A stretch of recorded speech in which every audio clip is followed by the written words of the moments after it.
ముఖ్యంగా నేను అవినాష్ రెడ్డి గారు మాట్లాడుతూ అసలు గత 5 ఏళ్లలో ఏదో రామరాజ్య పాలన ఉన్నట్లు అప్పుడు ఏది జరగనట్లు తర్వాత ఈ 100 రోజుల్లోనే అంత చాలా ఉపద్రవాలు అంత ప్రళయాలు జరిగినట్లు నిన్న ఆయన మాట్లాడడం.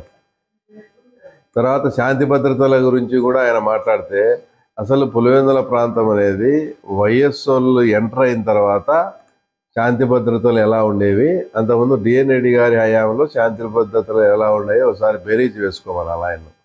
అసలు ఈ ఫ్యాక్షన్ విధానం కానీ ఈ అంటే ఎవరు మీకు సరిగా ఎలక్షన్స్లో ఆపోజిట్ చేస్తారని వాళ్ళను చంపాలనే సాంప్రదాయము ఆ ఒరవడి స్టార్ట్ అయిందే వైఎస్ఓళ్ళతో. అసలు ఈ 5 ఏళ్లలో ఏమీ జరగనట్లు అసలు ఇప్పుడు పెద్దగూడలో నాగమ్మను రేప్ చేసి మర్డర్ చేసింది ఎవరో అవినాష్ రెడ్డే చెప్పాలా.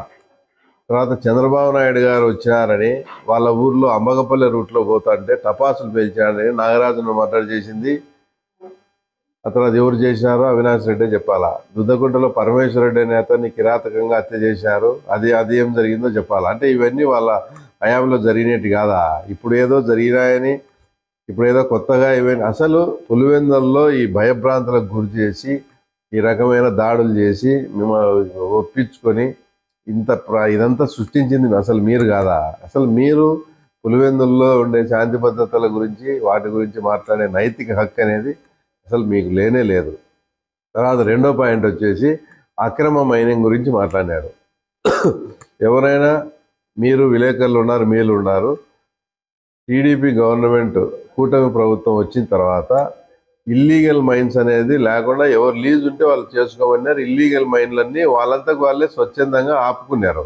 ఇక్కడ అక్రమ మైనింగ్ ఎక్కడ జరగలేదు. అలాంటిది అక్రమ మైనింగ్ జరుగుతుందని ఆయన మాట్లాడడం. అసలు అక్రమ మైనింగ్ కానీ వీటి గురించి మాట్లాడాల్సి వస్తే అసలు మీ వైఎస్ఓలది దాంట్లో వ్యాపారంలో భాగస్వామిగా ఉన్నాయా నాకు ఇది తెలియలేదు. నాకు కొంచెం రౌడీజంగా ఉండేవాళ్ళు అతను కావాలా, వీళ్ళను డామినేషన్ తట్టుకోవాలంటే భాగస్వామిగా రాజారెడ్డి గారిని చేర్చుకుంటే, భాగస్వామిగా చేర్చుకునే పాపానికి ఆయన్నే హత్య చేసి ఆ మైనింగ్ సామ్రాజ్యాన్నే కైవసం చేసుకొని దాంట్లో వచ్చే విపరీతమైన డబ్బులతో రాజకీయం చేసి అసలు మీ వైఎస్ఓళ్ళ రాజకీయ పునాదులే నీకు అక్రమ మైనింగ్ హత్యతో వచ్చినది కాదా. ఆ విషయం కూడా నువ్వు మర్చిపోతే ఎట్లా. తర్వాత అంతెందుకు, మీ మామ అక్కడ గ్రానైట్ వ్యవహారాల్లో అక్కడ చాలా ఇది జరిగి ఒక అతన్ని మర్డర్ చేసి ఆ మర్డర్ కేసులో జైలుకి పోయి వచ్చి లాస్ట్ 5 ఏళ్ళు నీకు సంబంధం లేకుండా కూడా ఒక పెద్ద కంపెనీలో 50% షేర్ దౌర్జన్యంగా తీసుకొని ఈ 5 ఏళ్ళు మీరు కాదా అక్రమ మైనింగ్ చేసి డబ్బులు సంపాదించింది మీరు కాదా. ఒక పక్క మీ అన్న కుటుంబం చూస్తే ఆయన నర్సయ్యని చంపి ఆ మైనింగ్, తర్వాత మీ కుటుంబానికి వస్తే మీ పిల్లనిచ్చిన మామ అట్లా చేసి నువ్వు మళ్ళీ అక్రమ మైనింగ్ గురించి మాట్లాడతావు. మీ ఇద్దరిది వదిలిపెడితే మీ నాయనది వైఎస్ భాస్కర్ రెడ్డి గారిది గత 5 ఏళ్ళు 40% ఆ తర్వాత ల్యాండ్ ఓనర్కి ఇచ్చి మైన్ ఓనర్కు 5-12 పైసలు ఎవరెవరికి, అవినాష్ రెడ్డి స్వయాన వాళ్ళ నాన్న అయినటువంటి వైఎస్ భాస్కర్ రెడ్డికి, ఆ తర్వాత నీతో పాటు ఆ కేసులోనే మీ సహముద్దాయి దేవిరెడ్డి శంకర్ రెడ్డికి, తర్వాత నీకు చిన్న ఆయన అయినటువంటి వైఎస్ మధుకు, తర్వాత భూమయ్య గారి పల్లె భయపిరెడ్డి వేముల జెడ్పీటీసీకి, తర్వాత వేలుపుల రాముకు 5-12 పైసలు అంటే 60 పైసలు అతనికి 40 పైసలు చేసి 5 ఏళ్ళు అక్రమ మైనింగ్ చేసింది మీరు కాదా. మీ తండ్రికి వాటా ఉంది దాంట్లో. తర్వాత ఒకరు వచ్చేసి కేర్ టేకర్ అంటారు, ఆ మైనింగ్ టిఫిన్ మైన్స్కి అంతా నేనే కేర్ టేకర్ అని ఒక ఆయన అంటాడు. ఆయన కేర్ టేకర్ అంటే దాన్ని సంరక్షించే బాధ్యత అని. సంరక్షించాల్సిన వాళ్ళే అశోకప్ప అనే అతనితో పక్కన మైన్ తీసుకొని దాంట్లోంచి సొరంగం కొట్టి టిఫిన్ వెరైటీస్ లేకపోయి అక్రమంగా దాంట్లో టిఫిన్ వెరైటీస్ అంతా 5 ఏళ్ళు కొల్లగొట్టింది మీరు కాదా. దాంట్లో కూడా మీ ఫాదర్కు 12 పైసల వాటా. అంటే అక్రమ మైనింగ్ చేసింది మీరు, తెలుగుదేశం పార్టీ వచ్చిన తర్వాత దాన్ని అరికట్టింది మేము, దాని మీద మాట్లాడతారు. ఇంకోటి వచ్చేసి తర్వాత జిలెస్టిన్ స్టిక్స్ అదేదో ఇల్లీగల్ కాంటాక్ట్తో ఎవడో వాడు పొరపాటు చేశాడు. తర్వాత దానికి ఇది కొత్త సాంప్రదాయము, అది ఎవరైనా ఈ రకమైన కానీ ఇదే జిలెస్టిన్ స్టిక్స్ వాడి 30 సంవత్సరాల కిందట పార్నపల్లిలో ధనంజయ నాయుడు వాళ్ళ పెదనాయన సూర్యనారాయణ ఇండ్లు పేల్చింది మీరు కాదా? ఆ విషయాలు మీరు మర్చిపోతే ఎట్లా? ఇదే డైనమిట్లు పెట్టి పార్నపల్లిలో పేల్చలేదా? అంటే ఈ సాంప్రదాయం ఈరోజు మీరు ఇది కొత్త సాంప్రదాయం, మంచి పద్ధతి కాదని చెప్పే ఈ సాంప్రదాయం 30 ఏళ్ల కిందటనే మీరు వాడినారు. అంటే మీరు ఇంకా ఎంతటి కిరాతకులో ఒకసారి మీరు ఆలోచన చేసుకోండి. ఇవన్నీ వాస్తవాలు, ఇవన్నీ తెలియకుండా ఇంకోటి దారుణమైన విషయం ఏంటంటే, తర్వాత మట్కా, తర్వాత జూదం ఉంది. ఇదో అవినాష్ రెడ్డి, నీకు టైం ఉంటే పూలంగల దగ్గరికి రా, నేను వస్తాను, పాత్రికేయులు వాళ్ళు వస్తారు. కామన్ పీపుల్ని అడగండి, తెలుగుదేశం ప్రభుత్వం వచ్చిన తర్వాత మట్కా బంద్ అయిందా లేదా అని. మట్కా బంద్ అయిందంటే నువ్వు ఏం చెప్పినా కూడా నేను చేసేదానికి రెడీ. మేము ఫస్ట్ డేనే వచ్చిన డిఎస్పీలకు, సిఏలకు కూడా మట్కా విషయంలో మేము జోక్యం చేసుకోము. మా క్యాడర్లో ఇంటర్నల్గా ఉన్న వాళ్ళకి కూడా మేము పిలిచి చెప్పినాం, మట్కా జోలికి పోతే మేమేం చేయలేమని. మేము అంత స్ట్రిక్ట్గా, అంత హానెస్ట్గా ఈరోజు మట్కా లేకుండా చేస్తే మట్కా గురించి కూడా నువ్వు మాట్లాడతావు. మీ బతుకులు తర్వాత ఎవరికి తెలియదని 5 ఏళ్ళు మట్కా డబ్బులతో ఫ్లెక్సీలు కట్టుకున్నారు మీరు.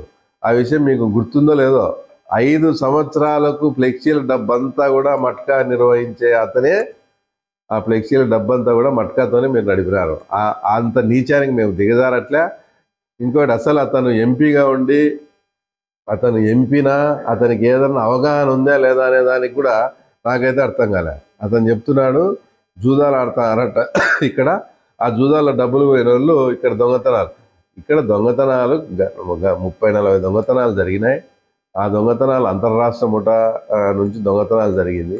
ఇక్కడ జూదంలో డబ్బులు పోగొట్టుకొని, ఇక్కడ ఈ జూదంలో డబ్బులు పోగొట్టుకున్న వాళ్ళు దొంగతనాలు చేస్తారట.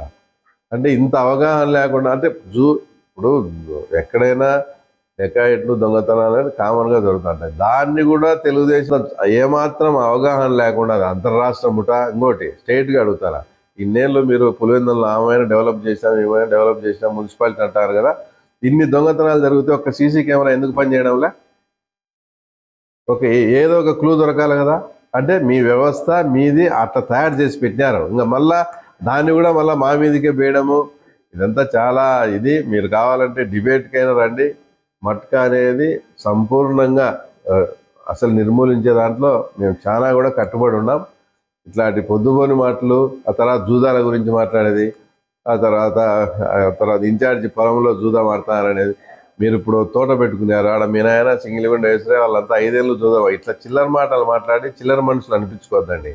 ఏదైనా హుందాగా, బాధ్యతాయుతంగా మాట్లాడి ప్రతిపక్షంలో ఏదన్నా విమర్శించండి.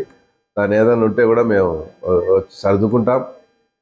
ఇవన్నీ కూడా చాలా జాగ్రత్తగా, మీరు తప్పులు నిజంగా ఉంటే ఏదన్నా కానీ మంచి పాయింట్స్ ఉంటే అందించండి. మేము కూడా ముఖ్యమంత్రి దృష్టికి తీసుకుపోయి చెప్తాము. కానీ ఇట్లా ఊరికి అనవసరమైన మాటలు, అనవసరమైనవి మాట్లాడితే ఇది మంచి పద్ధతి కాదు. నీ విషయం కూడా ఇప్పుడిప్పుడే జగన్మోహన్ రెడ్డి కూడా బాగా అర్థమవుతుంది. ఎందుకంటే లాస్ట్ టైం వచ్చేప్పుడు డైనింగ్ టేబుల్ దగ్గర ఏం ఇష్యూ జరిగిందో మీకు తెలుసు, నాకు తెలుసు. ఆ ఫ్రస్ట్రేషన్లో పొద్దున్నే నీ సొంత మనిషిని, నీ పిఏనే నువ్వు కొట్టుకునే సందర్భం ఉంది. కాబట్టి ఇట్లన్నీ లోతుకు పోతే చాలా ఉంటాయి. విమర్శలు విమర్శనాత్మకంగా మేము స్వాగతిస్తాం. ఏదంటే అది మాట్లాడి నోటికి వచ్చేది మాట్లాడితే మేము కూడా ఇట్లానే కౌంటర్ చేయాల్సి వస్తుంది.